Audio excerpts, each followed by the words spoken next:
Welcome to the Internet Chess Club.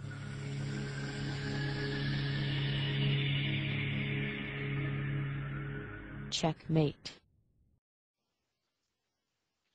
Hi everyone, welcome to a new series.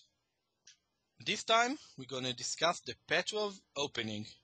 It's definitely today, well, either opening number 1 or number 2 for black after e4, e5, and being used by every possible top player in the world today. Amazingly enough, even very attacking players, very aggressive players such as Gelfand, Judith Polgar have started to play this with black because of one thing, and one thing only.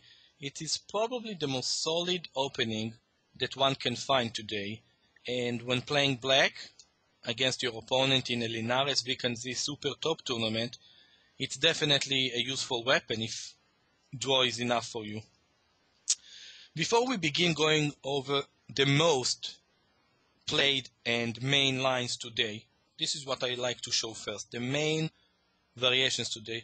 Let's see quickly what we have in this opening.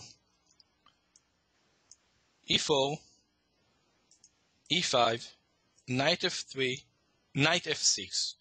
The Petrov, or also known as the Russian defense, avoiding all the Spanish, open Spanish, closed Spanish, all those games and opening. I believe that the ECO key is C42 for this one, probably C42, C43. I will check and be sure on the next one. And this position has several, white has several key moves. Knight takes e5 is obviously the main one, and after d6, knight f3, knight takes e4, we have two major moves here. Knight c3, which today is very popular, and d4, which has been the main move for a very long period of time. Another key move here is d4, but it seems that somewhat this move has been somewhat forgotten lately. I guess black has enough resources to be okay here. We will obviously analyze and look at this. I have very good memories with this specific position, since it was a game which I won in the last round and got my last GM norm. Became Grandmaster after playing this opening with white, so I have quite good opening. Centuries and centuries ago it happened. Another move is knight c3, but here black can choose either playing simply knight c6 and transferring to the 4 knights, which is not the most promising opening for white after knight c6.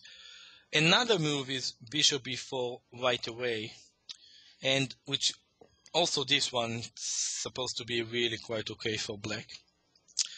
So if white want to do something, d4 is possible, knight takes e5 is the main move. d6, obviously knight takes f3, knight takes e4, I'm sorry, is a big mistake in view of queen e2 pinning the knight, and after you protect it, d3, and if this knight goes, discovered check and winning. So this is actually losing position for black. Therefore d6 is very important after knight takes e5, knight f3, knight takes e4, and here we will start with the very main line today. Knight c3, knight take, pawn d take. Usually we are thought to take towards the center, but taking this way is white's key idea in this line. White wants to develop his bishop, queen, castle, and then just start pushing his pawns and attack black, since black is most likely going to castle this way. Now the double pawns on the c file with this structure are actually very safe for white, as it is very difficult for black to have a meaningful attack against white's king. Alright,